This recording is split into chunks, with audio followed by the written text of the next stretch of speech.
Welcome back. Welcome to today's deep dive. If you're joining us, it's highly likely you've been captivated at some point by the stylistic magnetism of the Peaky Oh, blinders. absolutely. I mean, the aesthetic is just iconic. Right, you picture those impeccably tailored three-piece suits, the slow-motion, moody walks through the fiery industrial streets. And that sort of untouchable, almost aristocratic glamour of organized crime bosses ruling the roaring 20s. Exactly. But today, our mission is to take that entire Hollywood mythology and strip it completely to the bone. To the absolute bum. Yeah, we are going to uncover the incredibly unglamorous, desperately poor, and genuinely brutal historical reality of the 19th century Birmingham street gangs. It is a really jarring transition to make when you compare the highly curated cinematic underworld we consume on our screens with the actual historical record of what was happening on those Victorian pavements. It's night and day. It really is. Yeah. You realize we've collectively romanticized a deeply terrifying era of urban history. We really have. And to help us separate the fiction from the facts, it features the incredibly knowledgeable historian. And what makes his perspective so vital to this topic isn't just his academic rigor. He literally has the history of the Peaky blinders in his blood. Yeah, his own ancestors navigated and in some cases perpetuated the violence of this very specific world. Right. But to properly explore that world, we need to completely reset the stage for you. Erase those roaring 20s speakeasies from your mind entirely. Gone. We have to drop you several decades earlier, right into the late 19th century slums of Birmingham. Imagine a sprawling, suffocating landscape dominated by tightly packed, back-to-back housing. Just absolutely cramped. Completely cramped. Yeah. Massive, deafening factories and unregulated workshops defining the horizon. We are talking about notorious areas like Big Beth, Aston, and Ladywood. Which were defined by extreme grinding poverty. Exactly. The people who worked in these factories lived mere feet away from the industrial exhaust. They were entirely enveloped in the smog, the noise, and the sheer daily struggle of Victorian survival. Okay, let's unpack this. Because if we genuinely want to talk about the reality of the Peaky blinders, we have to start by tackling the most famous legend of all. The hats. The hats. It's the very thing that supposedly gives them their name.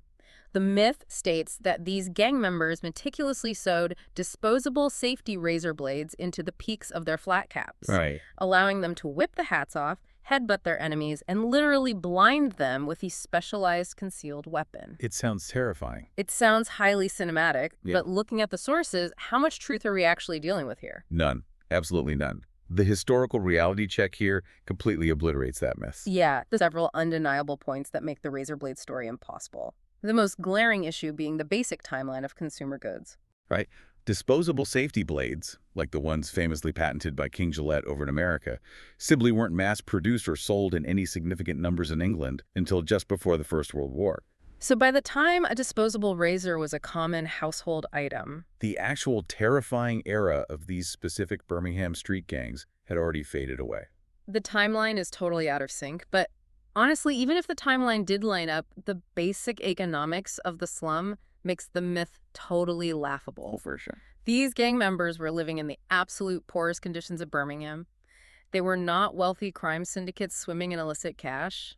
At the time, disposable razor blades were incredibly expensive, novelty grooming items. Luxury items, essentially. Right. The idea that a starving, petty street thug would spend a fortune on luxury grooming products just to casually sew them into his hat and ruin them in a muddy pub brawl makes zero financial sense. It's a complete mismatch of class and resources. Furthermore, these young men simply didn't need specialized hidden weaponry. Their weapons of choice were already brutally effective, entirely legal to wear, and most importantly, free. Which was whatever they had on them. Exactly. They used the heavy, everyday items of industrial labor. We're talking about heavy steel toe-capped boots meant for the factory floor. Ouch. Yeah. Thick leather belts with massive brass buckles and whatever they could find on the ground. Stones, bricks, or basic pocket knives. And let's just talk about the basic physics of the hat slashing maneuver for a second, which provides a bit of dark comedy when you really think about it. Oh, the logistics are terrible. Slashing someone with the peak of a floppy fabric hat is an absurdity. Imagine trying to aggressively swipe a piece of soft tweed at someone in a life or death brawl. It wouldn't end well. Not at all. If you grab it by the peak, you're almost certainly going to slice your own fingers open the second you make impact. Or if you try to swing it backhand to protect your hand, you've just entirely opened up your torso to a counterattack from an opponent who is likely charging at you with a heavy brick. It would be a phenomenal way to lose a street fight instantly. So with the razor blades entirely out of the picture, we're left with the obvious question of where that iconic name actually originated. And this was a massive aha moment for me. The name Peaky Blinder was quite literally just a description of their fashion sense. Just their clothes. Yeah. Peaky simply referred to the standard flat cap with a peak. These young men would wear it pulled down over one eye or at a very specific jaunty angle. Right, primarily to show off a side quiff haircut that was wildly popular in the slums at the time. And blinder. That was just contemporary street slang for someone who looked dapper, sharp, or striking. If you put on your Sunday best and looked good, you were a blinder. What's fascinating here is how the telephone game of history, aided by a heavy dose of modern pop culture, has warped a relatively simple 19th century fashion statement into a fictitious, hyper-violent weapon of war. It really is crazy. These young men were essentially walking around calling themselves the dapper guys in the peaked caps, and 100 years later, society has convinced itself they were elite hat-wielding assassins. It's incredible how the myth outpaces the truth. But the reality of who these men actually were is so much darker and, frankly, much more tragic. Definitely. When historian Carl Chin opens up about his own family's past, his great-grandfather, a man named Edward Derrick, was a documented, real-life Peaky Blinder. Right. But Derrick wasn't some charismatic master manipulator outsmarting the authorities. He was a petty, miserable thief. The documentary notes that on one occasion, his grand criminal enterprise consisted of stealing a single side of bacon from outside a local butcher shop. He was also an incredibly violent man, but again, not in the glamorous underworld boss kind of way that makes for compelling television. The violence was entirely domestic and terrifyingly common. Yeah. He was a brutal wife beater. Derrick's wife, Ada, suffered such relentless, horrific abuse that she and her daughter lived in a constant state of terror. They would regularly have to flee their own home in the middle of the night. They'd run next door to seek refuge at a neighbor's house, a woman known locally as Old Mother Carey. And the fascinating yet incredibly sad detail here is that the only reason Edward Derrick wouldn't kick the door down and follow them inside was because Old Mother Carey had 5 massive adult sons who acted as a physical barricade. Wow. That was the daily, utterly miserable reality of living in the orbit of a Peaky Blinder. It wasn't about running gambling empires. It was about domestic terror and neighborhood intimidation. Which is such an important distinction. It's vital for you to understand this difference between the myth of organized crime and the reality of localized thuggery. Exactly. Even the term Peaky Blinder itself didn't start as a badge of honor among sophisticated mobsters. It actually first entered the public lexicon, appearing in the press after an incredibly vicious, localized assault on March 23, 1890. Right, the story of George Eastwood. This incident perfectly encapsulates exactly how petty, random, and brutal the gang culture was. Eastwood was just a local young man. Just a normal guy. A teetotaler just sitting in the Rainbow Pub on a Saturday night, quietly enjoying a ginger beer. Think about that setup. Yeah. 3 men walk into the pub, men who the local papers later described as having evil reputations. 2 of them were named Thomas Mucklow and George Groom, accompanied by an unnamed third man. And they immediately zero in on Eastwood and start mocking him. Mucklow physically pushes him and aggressively demands to know why he's drinking tack. Tack? Yeah, tack, which was their derogatory street slang for rubbish, referring to the non-alcoholic drink. They're essentially trying to provoke a life-or-death brawl over a ginger beer. Exactly. The psychology of it is chilling. They are just looking for a target to exert power over. Eastwood, sensing the danger, tries to de-escalate. He ignores them. Which is smart. He waits patiently until the 3 men finally leave the pub, gives it about 15 minutes to ensure the coast is clear, and then decides it's safe to make the long walk home through the dark, winding industrial streets. But the coast wasn't clear at all. As Eastwood is walking home in the pitch black, weaving his way through the towering factories and the claustrophobic alleys of back-to-back houses, the trap is sprung. Yeah. They ambush him. The 3 men emerge from the deep shadows under a railway viaduct and chase him down. The reality of this attack is terrifying to listen to.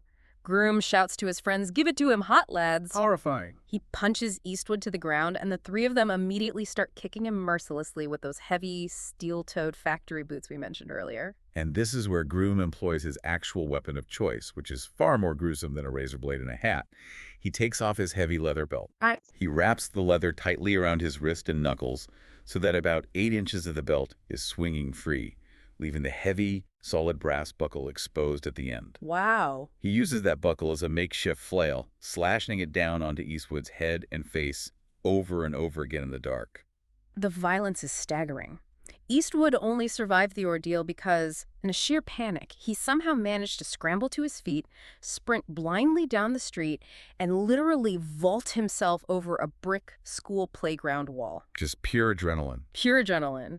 He sprinted across the dark yard, jumped the far wall, and frantically banged on the door of the very first house he stumbled upon. A resident named Mr. Turner bravely opened the door and pulled him inside. Thank goodness for Mr. Turner. Seriously. And for the next hour, Groom and Mucklow stood outside Turner's front door, pounding on the wood and screaming into the night that they were going to murder Eastwood.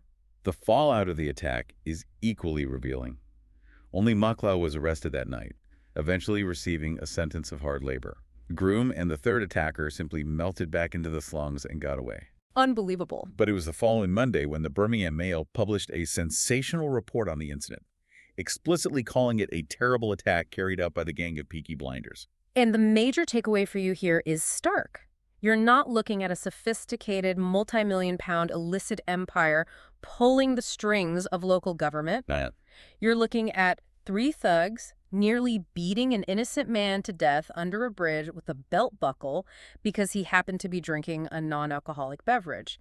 It was localized, chaotic, and terrifying street violence. Which naturally leads us to explore the root cause. How did this deeply entrenched culture of violence form in the first place?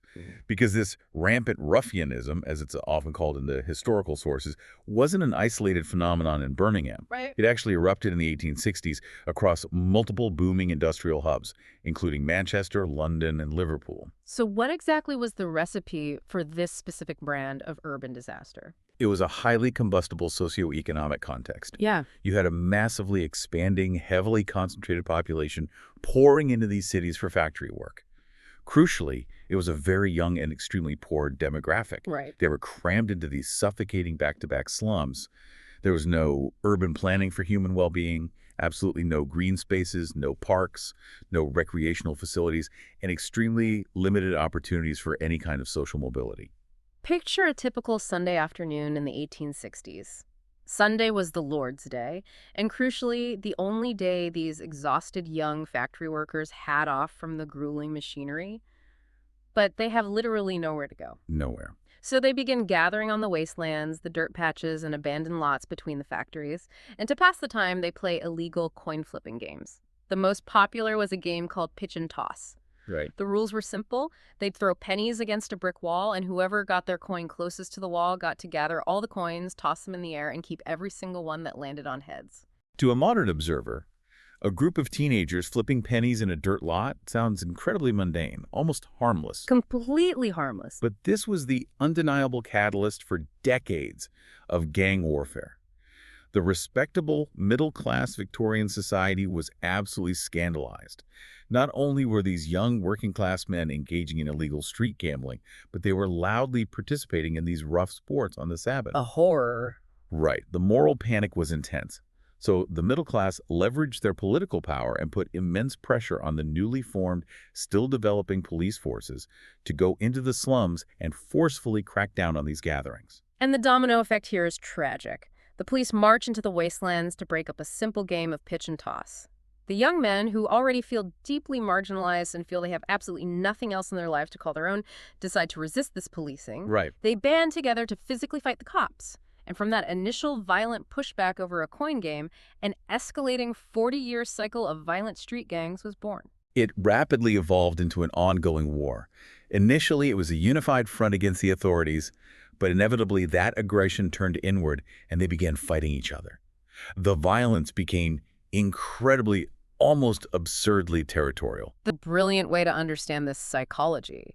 In a world where these young men owned absolutely zero property, had no accumulated wealth, and barely owned the flat caps on their heads, the physical, grimy street they happened to live on became their entire identity. Exactly. If you lived on Park Street, you were a proud member of the Park Street gang. If you lived just 4 rows of houses over on Milk Street, you were the sworn enemy, the Milk Street gang. Yeah. They fought to the death, utilizing belts and boots over these specific, impoverished rows of houses because that tiny strip of pavement was the only thing in the universe they felt was truly theirs. That intense, localized tribalism, mixed with a deep-seated hatred for authority and a total lack of social safety nets, created a highly toxic environment that held the city hostage for decades. But, and this is a massive historical correction that completely shatters what pop culture has taught us, by the 1920s, which is the exact stylish era the hit TV show is set in, Birmingham was actually widely considered one of the most law-abiding cities in all of England. Yes. The terrifying era of the Peaky Blinders wasn't peaking in the Roaring Twenties.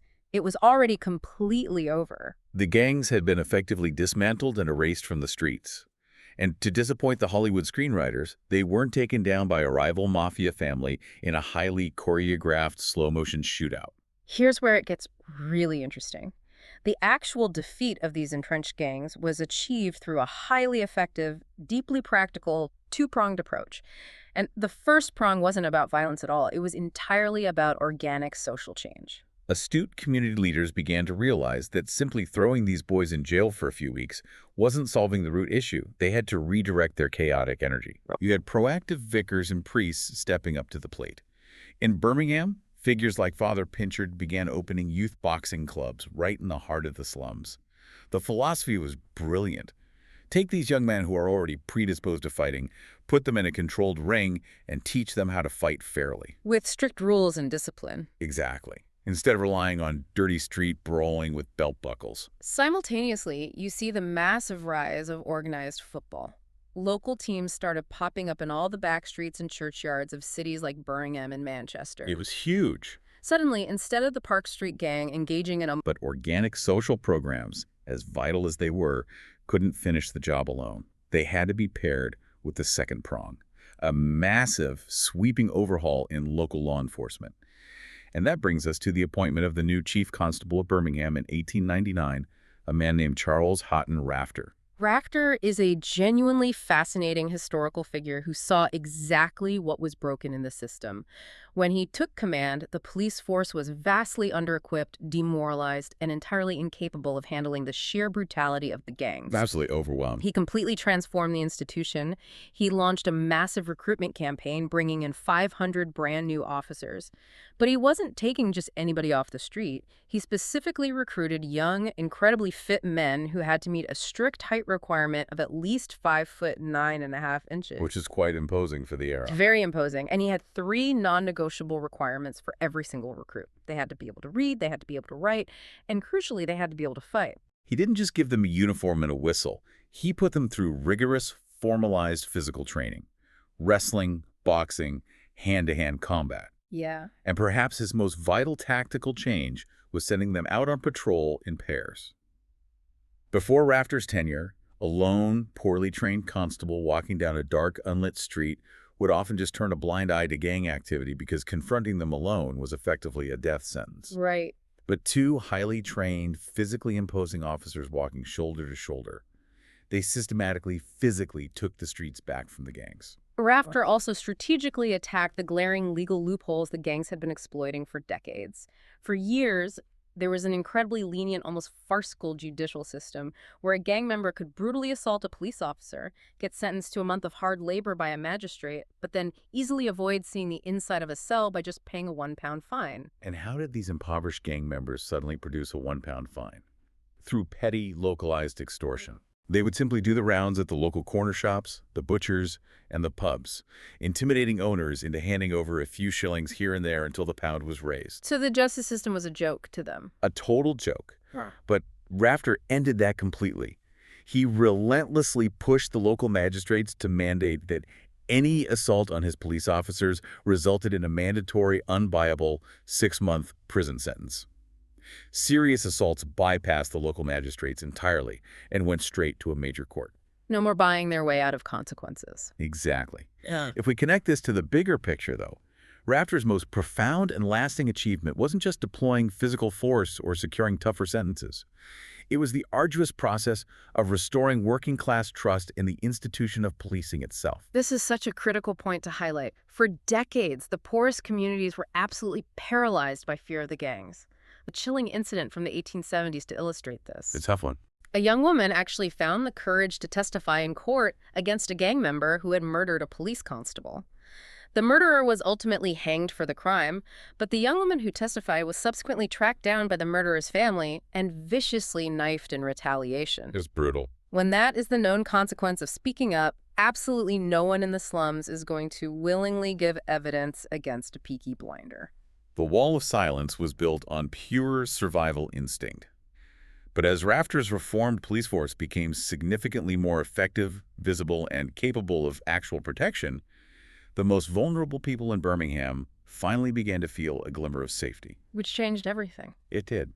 In the early 20th century, a young woman, exhausted by the violence, actively followed a gang that had been terrorizing innocent people. She tracked them down and pointed them out directly to the police. Wow. What makes this so astonishing is that she lived on the exact same street as the gang members she was turning in. That level of confidence, that willingness to risk retaliation because she trusted the police to handle it, was completely unprecedented. It truly marked the death knell for the gang's reign of terror. It's an incredible story of a terrorized community finally reclaiming its own neighborhoods. The impact was so profound that when Chief Constable Rafter passed away decades later in 1935, tens of thousands of everyday working-class people lined the streets to pay their respects to the man who helped give them their city back. That's amazing. And the visual evidence surviving from this era really grounds everything we've been unpacking today. The Birmingham City Police were notably among the first forces in the country to adopt the practice of taking mugshots of arrested suspects. Street criminals with names like McNichol and Fowles, when you look into their eyes, you do not see the slick, well-fed Hollywood actors in pristine three-piece suits. No, you see exhausted, malnourished men. Dressed in actual, literal rags.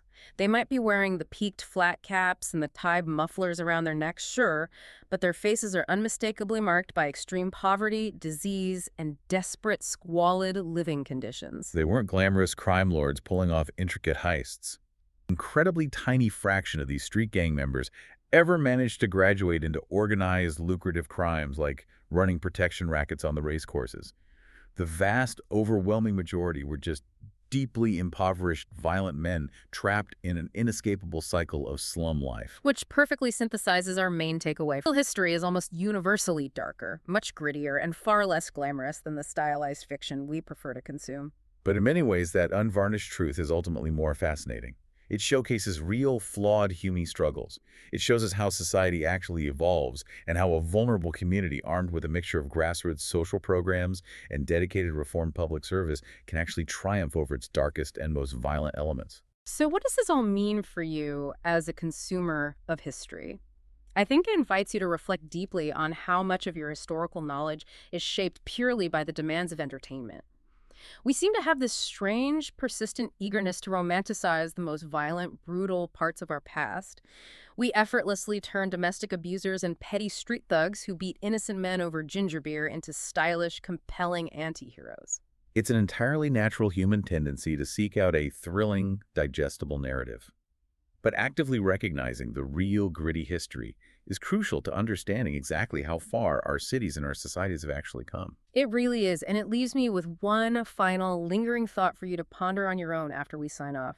We've just spent this deep dive learning that the actual proven secret weapons that successfully dismantled these terrifying 19th century street gangs weren't just taller police officers wielding batons. Yep. The real weapons were the establishment of youth clubs, the introduction of organized community sports, and the slow, painstaking rebuilding of trust between law enforcement and the working class. So what does that historical reality tell us about how we approach the complexities of urban youth crime today? It's a great question. Are we perhaps over-relying on the loud, reactionary rhetoric of tough-on-crime policing while simultaneously neglecting or underfunding the exact kind of grassroots community-building initiatives that actually defeated the real Peaky Blinders? It's definitely something to think about. It certainly provides a vital shift in perspective when looking at modern urban challenges. Yeah. Thank you for exploring this gritty reality with us today. Yes. Thank you for joining us on this deep dive. We'll catch you next time.